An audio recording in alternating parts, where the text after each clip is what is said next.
바울이 이르되 요한이 회개의 세례를 베풀며 백성에게 말하되 내 뒤에 오시는 이를 믿으라 하였으니 이는 곧 예수라 하거늘 그들이 듣고 주 예수의 이름으로 세례를 받으니 바울이 그들에게 안수하매 성령이 그들에게 임하심으로 방언도 하고 예언도 하니 모두 12사람쯤 되니라. 아멘.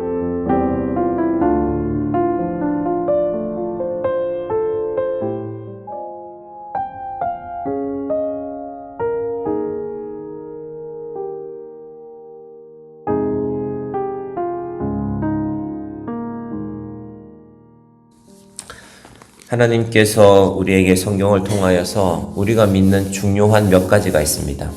그것을 우리 사도신경을 기준으로 살펴보시면요. 여러분 성경책이나 찬송가 앞에 사도신경 펼쳐보시면 하나님에 관한 것, 우리가 성부 하나님이라고 말하는데, 그리고 하나님에 관한 내용이 맨 앞줄에 나오고요. 그리고 가운데 부분은 길게 예수님에 관해서 나옵니다.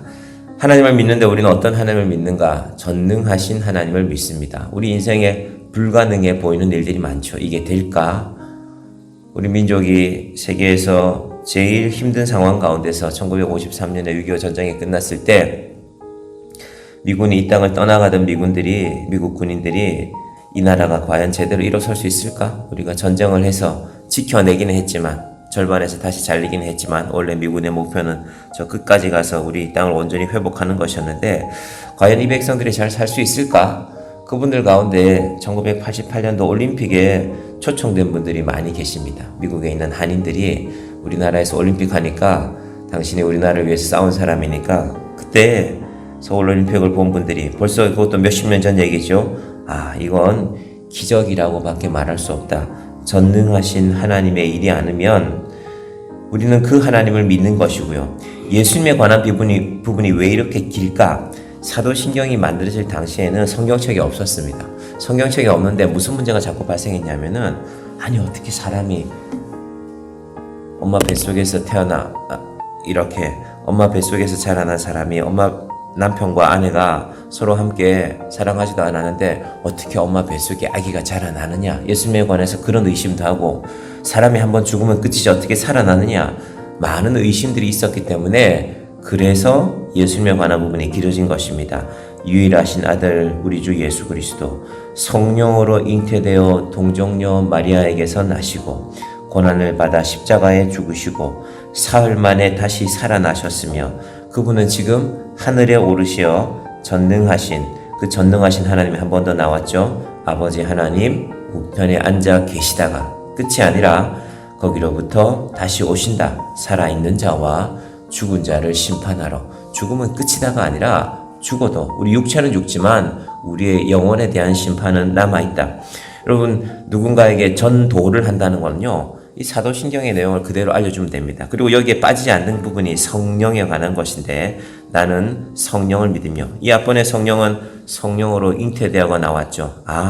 성령이, 성부, 성자, 성령이 하나님께서 그분의 일을 함께 하시도록 하나님과 함께 하시는 분들입니다. 자, 오늘날 맨 뒷부분에 보면 성령을 믿습니다.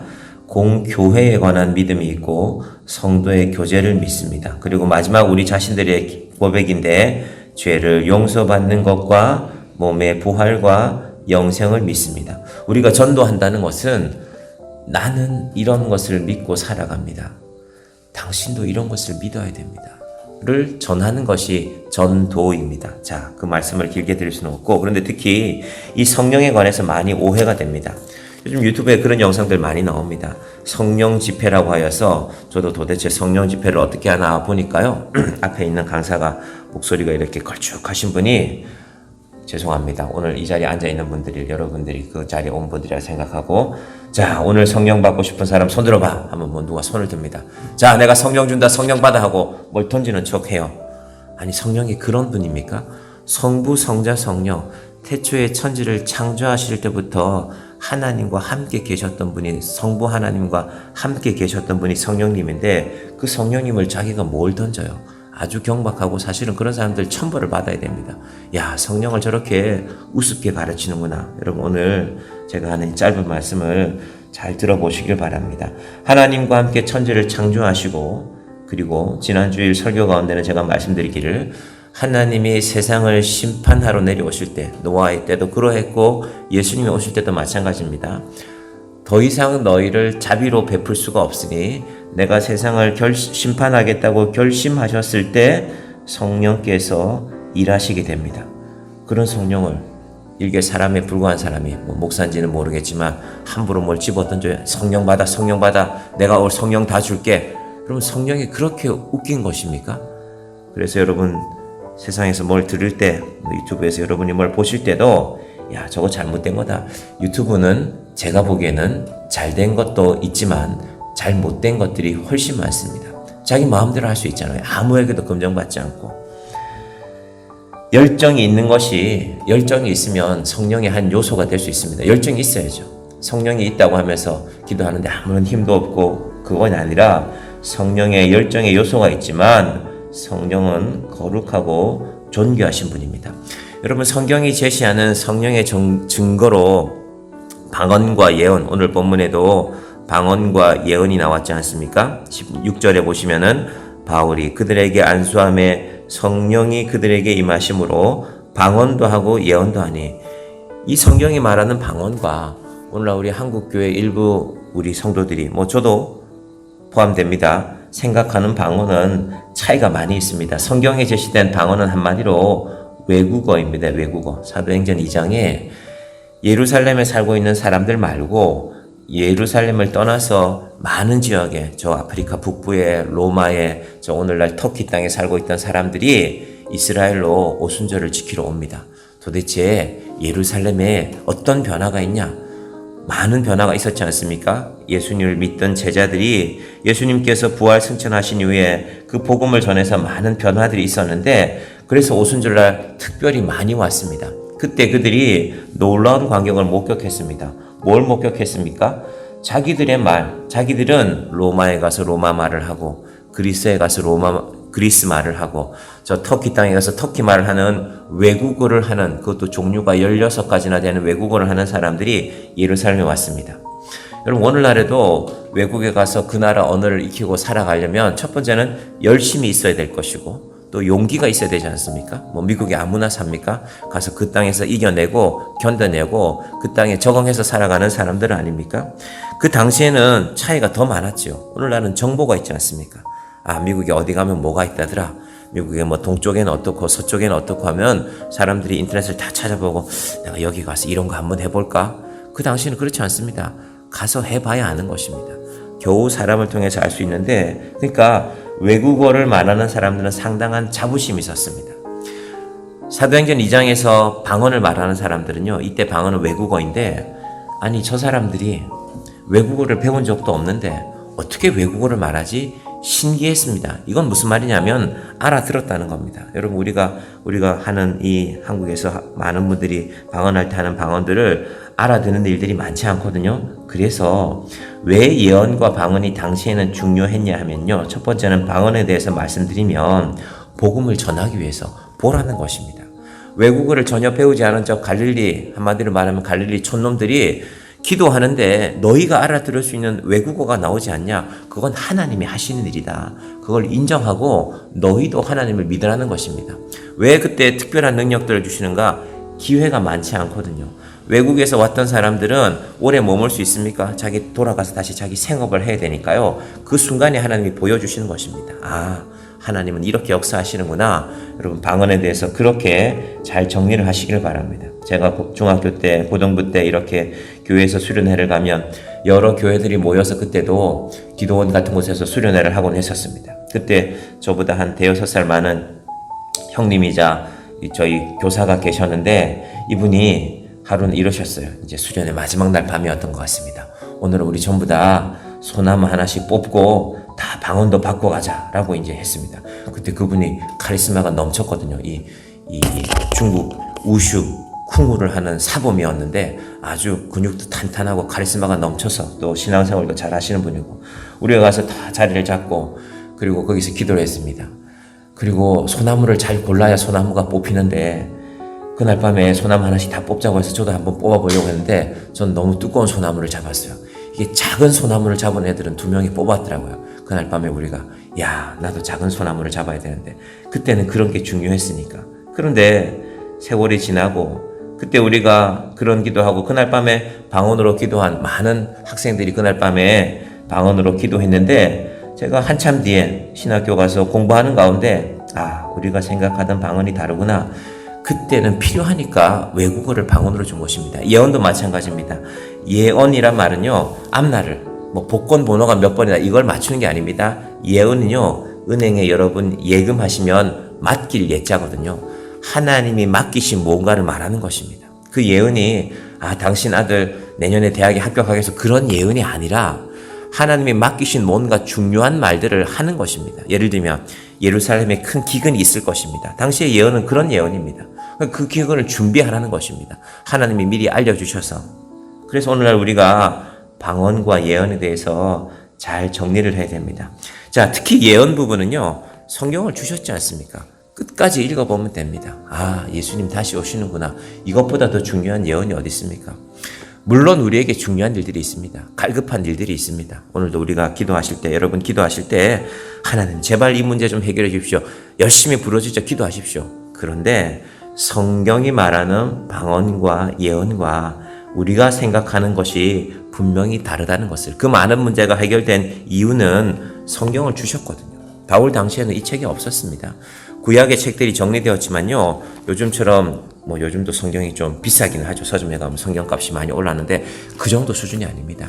집을 한 채 팔아야 성경을 겨우 구약 성경만 한 권 구할 수 있는 시대였으니까 하나님께서 예언도 주시고 방언도 허락하신 것입니다. 그러면 참된 성령의 은사는 무엇인가?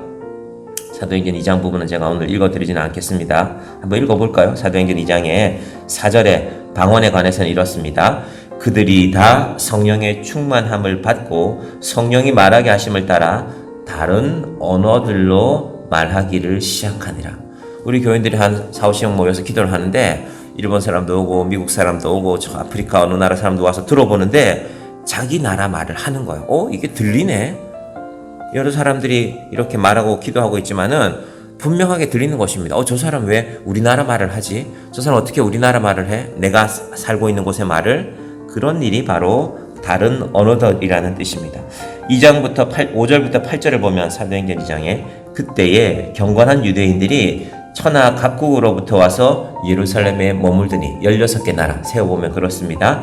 이 소리가 남에 큰 무리가 모여 각각 자기의 방언, 이거는 탕거, 영어로 하면 탕거고 헬라말로 하면 글로사인데요. 외국어입니다. 외국어. 우리 혀로 말을 하니까. 그래서 탕거가 혀인데 각각의 다른 혀로 말한다. 이건 내가 알아듣는 외국어. 너희들은 알지도 못하는 외국어를 너희가 어떻게 하느냐라고 묻는 것입니다. 제자들이 말하는 것을 보고 소동하여 다 놀라 신기하여 여겨 이르되 보라, 이 말하는 사람들이 다 갈릴리 사람이 아니냐? 우리 각 사람이 난 곳 방언으로 듣게 되는 것이 어찌 됨이냐? 그렇게 분명하게 기록하고 있습니다. 자, 그러면 오늘날 우리가 맡은 교회에서 말하는 방언 기도 하시는 분 다 열심히 있는데 그 열심을 가지고 기도하십시오. 그런데 알고 있어야 된다는 말씀을 제가 드리는 것입니다. 자, 그러면 참된 성령의 은사는 무엇일까? 오늘 우리 찬송가 196장 가사에도 나왔는데 하나님의 능력이 사랑의 모습으로 드러나는 것입니다. 이번 주에 어떤 분이 못 나왔는데 알고 보니까 몸이 편찮으시더라. 내가 전화 한번 하고 집사님 몸이 어떻습니까? 권사님 몸은 아프신 건 괜찮습니까? 여러분 그 사랑의 능력 속에 하나님의 성령의 역사들이 드러나는 것입니다. 성령은 우리가 자꾸 기대하는 우리의 무엇인가가 아니라 내 마음을 흡족해주는 무엇인가가 아니라 하나님의 사랑이, 오늘 우리 196장 가사를 잘 보십시오. 주님의 사랑 본받아 나 살게 하소서. 성령의 은사가 있으면, 또 성령의 은사가 있으면 성령의 은사를 나에게 채워주시면 정결한 마음 가지고 나 행케 하소서. 이것이 참된 성령의 은사. 이분이 누가복음 말씀을 가지고 이 가사를 이렇게 시를 남겼는데 그게 곡을 붙인 것입니다. 또 성령의 은사가 있으면 더러운 세상 탐욕을 다 태워주소서. 우리가 갖고 싶은 거 다 달라고 기도하면 그것이 혹시 탐욕을 위한 기도가 될 수 있지 않습니까? 그래서 자꾸 기도하면서 우리를 돌아보는 것입니다. 마지막에 성령의 은사를 나에게 채우사 영원한 주님의 나라에 나 살게 하소서. 성령의 사람의 마지막 결론은 이것이라 해죠. 내가 기도해서 세상에 채울 건 내 속에 다 채웠는데 하나님 나라는 내 속에 없습니다. 그러면 헛된 기도한 것이죠. 하나님께서 이 참된 성령의 은사를 우리에게 채우시는 오늘 이 아침이 되기를, 그리고 성령의 은사가 있으면 방언과 예언을 통해서 당시 사람들의 교회에 나타난 변화는 장벽이 다 사라지는 것입니다. 한 사람을 내 속에 받아들이는 것입니다. 저 사람은 나하고 생각도 다르고 고향도 다르고 말하는 것도 다르고 다 다르지만, 그런데 저분이 하나님을 믿는 사람이니 나도 하나님을 믿는 사람이니 나와 다르지만 저분의 인생을 내 속에 받아들이는 것, 이 참된 성령의 은사가 우리 가운데 충만하기를 주님의 이름으로 간절히 축원드립니다. 기도하겠습니다. 하나님 아버지 감사합니다. 우리가 참으로 하나님을 바로 믿으면, 바른 성령의 은사를 받으면, 성령님이 우리 가운데 함께 하시면 방언과 예언의 놀라운 이적도 나타났습니다. 아버지 하나님, 우리가 성경을 통하여서 바른 신앙의 모습들을 알게 하여 주시고 참된 성령을 받으면 우리가 하나님을 믿는 다른 사람들, 그들 사이의 장벽을 받아들이는 것입니다. 가난한 자도 부한 자도 하나님 안에서 하나가 되는 것이고, 많이 배운 사람도 그렇지 못한 사람도 하나님 안에서 겸손하게 하나가 되는 것입니다. 하나님, 이 놀라운 성령의 은사들을 우리 교회 가운데 허락하여 주시옵소서. 그래서 우리 교회가 하나님 안에서 하나가 되어서, 저분이 나와 좀 다른 것이 있지만, 생각이 다른 것이 있지만, 표현이 다르기는 하지만, 그러나 우리는 성령 안에서 하나 되는 사람들, 하나 되는 교회가 되게 하여 주시옵소서. 이 아침에 우리가 간절하게 기도하며 나아갈 것입니다. 우리 인생의 형편을 하나님 알아주시옵소서. 힘들고 괴롭고 어찌할 바를 몰라서 하나님 앞에 부르짖으며 나가는 성도들의 기도가 있습니다. 주여 우리의 마음을 헤아려 주시고, 주여 성령의 은사로 우리를 채워주셔서 하나님께서 우리 인생의 주인임을 알고 예수님께서 우리와 우리의 삶과 우리의 기도 가운데 동행하여 주시옵소서. 예수님의 이름으로 기도드립니다. 아멘.